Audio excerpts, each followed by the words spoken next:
안녕하세요. 찰리브라입니다. 오늘도 영상에서 여러분들이 생각할 만한 거리를 제가 몇 가지 던져드리려고 합니다. 기존에 여러분들이 이미 심연 깊이 생각하고 있었던 미래에 관한 어떤 다가오는 세상에 관한 불안 심리를 자극할 수도 있는 영상이긴 한데, 현실적으로 우리가 어떻게 대비를 해야 될까? 우리가 예상했듯이 불의 고리는 진동하고 있고, 그 불의 고리 진동으로 인해서 세계 경제는 어느 쪽으로 흘러갈까? 우리는 인간이기 때문에 편안하고 행복한 미래를 꿈꾸지만 세계의 정치 경제도 마찬가지고, 특히나 지구의 자연 환경은 유토피아보다는 디스토피아 쪽으로 향해 가고 있는 현재의 실정이라는 거. 예전보다 태풍도 마찬가지로 점점 강한 태풍들이 빈번하게 벌어지고 있는 현재의 시점. 거기다가 어저께 대만에서 규모 6.8의 지진이 발생을 했어요. 이게 내가 코인 투자하는 거랑 무슨 상관이 있어? 라고 아마 생각하실 분 있겠지만 아주 밀접하게 관련이 있습니다. 자, 그래서 편의점이 무너지고 열차가 탈선했어요. 그 대만만 지진이 발생했던 게 아니라 일본에도 지진이 발생을 했다라는 얘기가 있더라고요. 나랑 무슨 상관이야. 이렇게 단편적으로 생각하시는 분들은 제 영상을 볼 필요가 없다라고. 왜 봐도 이해를 못하는 분들이 있으니까. 근데 어느 정도 의식 수준이 있고 그런 분들은 저랑 아마 공감을 많이 해서 찐 구독자가 아마 되실 거라고 이제 전 생각을 합니다. 지금 남아 계신 구독자분들도 어느 정도 생각하는 어떤 그 힘이 능력치가 어느 정도 이상이기 때문에 저는 남아 있다라고 저는 생각을 해요. 그래서 이게 무슨 문제가 있냐면 뭐랑 이제 관련이 있냐면, 자, 지진이 일단 발생이 됐어요. 지금 현재는 우크라이나 분쟁이 생기면서, 자, 우크라이나 분쟁이 생기면서 이게 에너지 에너지 자원의 무기화, 그 다음이 식량 자원의 무기화. 아직 공식적으로 우리가 느껴지진 않지만 그러기 일보 직전이고, 다음은 뭐냐면 의도하던 의도하지 않던, 만약에 대만의 TSMC에 문제가 불거지기 시작을 하면 반도체 대란이 불거지기 시작을 해서 에너지와 식량의 인플레이션이 그가로 치닫는 걸 넘어서 반도체가 들어가는 모든, 현대에서 우리가 쓰고 있는 물리적인 모든 전자기기든, 아니면 무슨 자동차를 비롯한 모든 기계들의 인플레이션율이 또다시 극악으로 올라갈 가능성도 배제시키지 못한다. 지진이 생기지 않더라도, 자, 중국이라는 변수가 있어요. 중국이 대만 분쟁을 일으킨다. 그러면 이 문제가 터질 수밖에 없어요. 이런 와중에 뭐가 있냐? 애플이 나노 3 공정의 반도체 칩셋을 계약을 했어요. 2023년에 출시되는 애플 신제품에 이 칩셋을 넣기 위해서. 이 문제가 불거지지 않기를 바라야죠. 다만 어쨌건 예상되는 일 중에 하나라는 걸 우리가 알아야 되고, 자, 이거는 이제 향후 인플레이션과 이제 관련이 있을 수 있는 얘기고, 어쨌거나 저쨌거나 대만에 문제가 생겼고, 일본에도 빈번하게 지진이 생기고 있고, 대만에는 여진이 지속적으로 지금 생기고 있는 현재 와중이라는 거. 자, 그리고 또 하나, 여기 바누아투도 간간히 생기긴 하는데 가장 중요한 건 여기죠. 캘리포니아 이쪽 부분. 제가 봤어요. 여기를 보면은, 자, 여기서 빈번하게 계속해서 지진이 발생되기 시작을 해요. 제 구독자님들이 생각보다, 미국에 살고 계시는 분들이 생각보다 많아요. 그래서 어떤 분들은 제가 불의 골이 위험하니까 웬만하면 내가 살고 있는 환경에서 직업적으로 만약에 이동할 수 있으면 이동하시는 게 좋지 않을까. 지금 당장이 중요한 게 아니라 5년을 보고, 짧으면 5년, 길면 10년을 보고, 내가 살고 있는 주거 환경을, 미국에서는 특히나 여기를 피해야 된다라고 제가 항상 강조를 해서 말씀드리죠. 이쪽으로 가야 된다. 저는 이제 개인적으로 텍사스가 낫다고 이제 개인적으로 이제 생각을 말씀드리는데, 이런 일이 생기면은 이게 여기 근방에 이제 진동을 한다는 얘기죠. 브레고리가 여기서 진동을 하면 여기서 진동하다가 이게 이렇게 쭉 퍼진다고요. 근데 이거는 그냥 시그널일 뿐이지 진짜는 어느 순간 생길 확률이 높죠. 딱 여기에요. 샌프란시스코, 로스앤젤레스. 예. 많은 교민들이 살고 있는 곳이죠. 곳 중에 이제 대표적인 곳인데, 서양 사람들은 이 해안가 지대가 집값이 비싸요. 부자들이. 근데 여러분들이 이거를 감지하실 때 가장 중요한 게 뭐냐면, 우리나라는 대표적인 데가 마린시티, 그리고 송도 신도시. 근데 송도 신도시보다는 제가 개인적으로 보기에는 부산, 마린시티 인근이죠. 이쪽. 해일 위험성이 좀 제가 개인적으로 보기에는 크지 않을까. 이 영화에도 나오긴 했는데, 이 영화라는 게 그냥 감독의 뭐 그냥 뭐 추측성, 아무 논리도 없이 그냥 영화가 만들어지는 게 아니라 허구인 것 같지만 사실에 근간한 거를, 예, 추론해서 영화화 하거든요. 근데 이것도 예전에 영화가 있었죠. 샌 안드레아스라고 해가지고.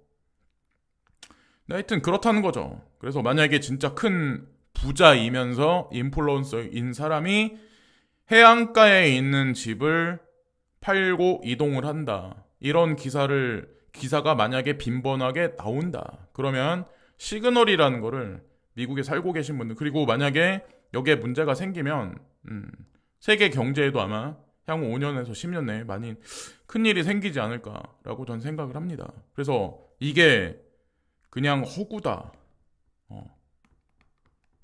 허구다라고 이제 저한테, 지금 코인 가격도 안 올라가는데 왜 이런 얘기를 자꾸 할까 이 사람은. 라고 생각할 사람도 있지만 현실 가능한 얘기일 수도 있어요, 사실은.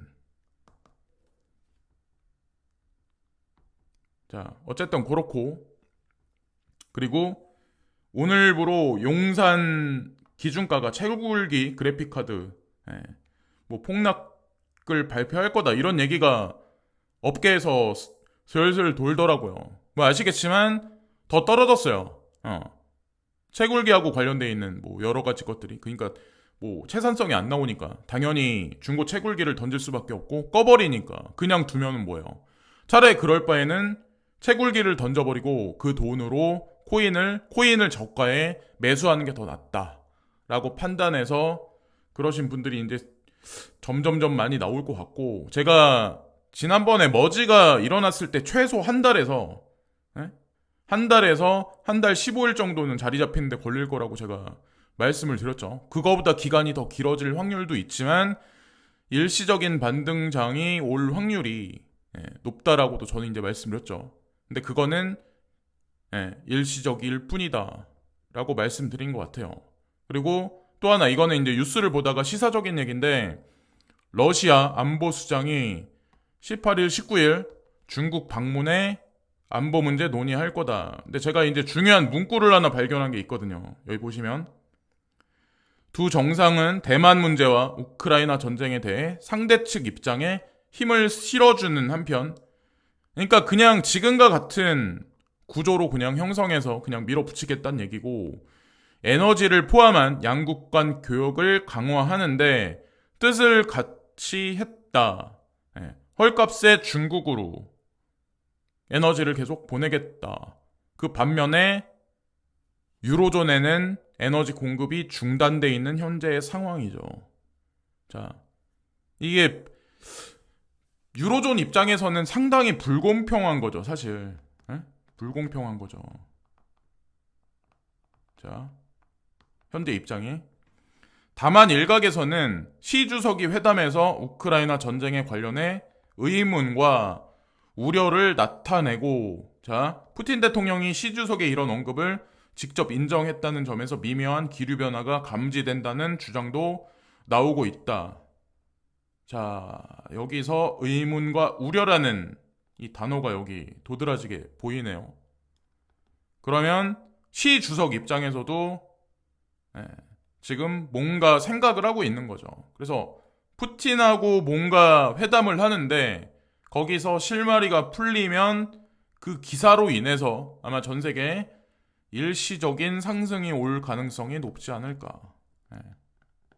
지금 보면은 뭐 지금 우크라이나 분쟁 사태 중에 러시아가 지금 뭐 또 패배한다 이런 얘기가 슬금슬금 막 돌기 시작해요. 예. 자, 하여튼 뭐 미디어라는 게 자, 뭐 국내 필터링이 거쳐진 국내 미디어를 보시는 분들도 있을 거고 그냥 해외에서 직접적으로 필터링이 안 돼 있는 외신을 보시는 분들도 아마 분명 있을 거예요. 그리고 필터링 안 된 거를 그냥 유튜브에서 방송에서 이제 말씀하시는 분들도 있어요. 사실은 정리 안 돼 있는 거를. 그게 더 아마 객관성이 높을 거예요. 제가 누구라고 이제 말씀 못 드려도 안 드려도 아마 아실 것 같고. 예. 또 하나 여기 보면 22 수석 이코노미스트 내년까지 금리 인상 불가피. 예. 이 사람들이 하는 얘기가 그렇죠. 연준도 그렇고.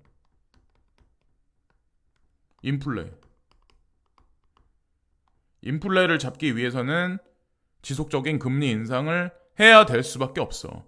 대중들도 그런 사람이 되게 많은 게 인플레가 너무 높아. 나는 헐값에 기존에 먹던 과일을 그렇게 사 먹어야 되는데 금리를 빨리 인상해야지. 그러면은 짜장면 가격이 뭐 예를 들어서 9,000원짜리가 6,000원이 되겠지? 라는 환상을 가지고 있죠. 6,000원이 되겠지? 치킨 가격이 3만원인 게 2만원으로 떨어지겠지? 금리를 계속 인상하면. 근데 이런 일은 절대로 없다는 거. 한번 물가가 올라가면 모든 원자재, 특히나 이런 식품하고 관련되어 있는 모든 공산품 가격은 전부 다 떨어지진 않아요. 이런 상황에서 중요한 거는 금리 인상을 하는 게 아니라 내년 어느 시점에 금리를 인하해. 그래서 돈을 푼다고 얘기를 해. 그러면 여기서부터가 이제 문제가 불거지기 시작을 하는 거예요. 제가 이 얘기는 나중에 따로 해서 영상에서 담아서 이제 아주 중요한 얘기예요. 우리가 진짜 코인 투자하는 이유이고. 근데 저한테 이제 제가 이런 얘기를 하면 또 그럴 거야. 저는 그런 얘기를 하잖아요. 영상에서도 항상 이제 유로존은 문제가 생기고 그리고 북미도 GDP, GNP가 동아시아보다 떨어질 거다. 성장률로 봤을 때는 동아시아 쪽으로 많이 넘어올 거다. 중국, 인도를 위시해서 브릭스 국가들이 주도권을 잡을 거다라고 제가 이제 말씀드리는데 제가 이런 주장을 비슷하게 핀 게 2018년부터요. 그냥 정답을 정해놨던 게 아니라 이미 그때서부터 사실 시그널이 있었어요. 이 시그널을 보고 저는 결론을 지었던 거고 지금 현재 돌아가는 상황은 지금은 점진적인 검증 단계라고 보시면 돼요. 2025년에서 2027년이 되면 제가 말했던 이 모든 과정에 대중들이 수긍을 하겠죠. 그때 정도에 가면. 지금도 아마 제가 이런 얘기를 하면 뭐야 이 사람 무슨 본인이 막 이렇게 얘기를 하겠지만 과거 영상을 쭉 봤던 사람은 저에 대해서 이미 인지를 하죠. 자, 어쨌건 뭐 그렇고 그리고 이거는 중국이 2025년 우주 관광을 예상한다. 가격은 4억에서 6억 원. 미국은 중국보다 이쪽 면에서 앞서가 있어요. 지금 현재 상황은. 근데 가격은 요거보다 아마 좀 비싸게 책정이 돼 있을 거예요. 근데 제가 말씀드리려고 하는 게 아니라 하는 거는 미국이든 중국이든 왜 이들이 우주 관광에 관해서 우주 개발에 관해서 이렇게 열을 올리는지 과연 2025년, 2030년이 되면 지구 환경은 어떻게 돼 있을지 제가 농담 삼아서 치킨 가격이 뭐 6만 원이 될 거야 라는 얘기를 하는데 이때쯤 가면 2030년 정도 가면 이 6만 원이 문제가 아니라 6만 원이 아니라 이 치킨 가격이 몇십만 원이 가 있을 수도 있어요. 치킨 가격이 몇십만 원 가 있는데 그때 인간의 노동의 가치는 얼만큼 올라가 있을까? 이게 사실 핵심이에요. 치킨 가격이 6만 원인데 노동의 가치가 그에 준하지 못하다. 그건 당연한 거죠. 그때쯤이면 AI, 로봇이 나를 대체했을 텐데. 물가 올라갔다고 그래서 기업주가 그 사람한테 물가 올라간 것만큼 연봉 협상을 제대로 해줄 것 같으신가요? 아니라는 거죠. 그럼 어떻게 코인은 무슨 관련이 있냐? 코인이 어떻게 해칭이 되냐? 왜 지금 현재 해칭은 안 되고 있냐? 금은도 마찬가지고. 저한테 이제 분명히 그 질문을 하실 분 있을 거야. 그거는 추후 영상에서 제가 말씀을 드리겠습니다. 어떻게 이게 관련이 있는지. 자, 그러니까 제가 중간중간에 소스를 드리는 게 있을 거예요.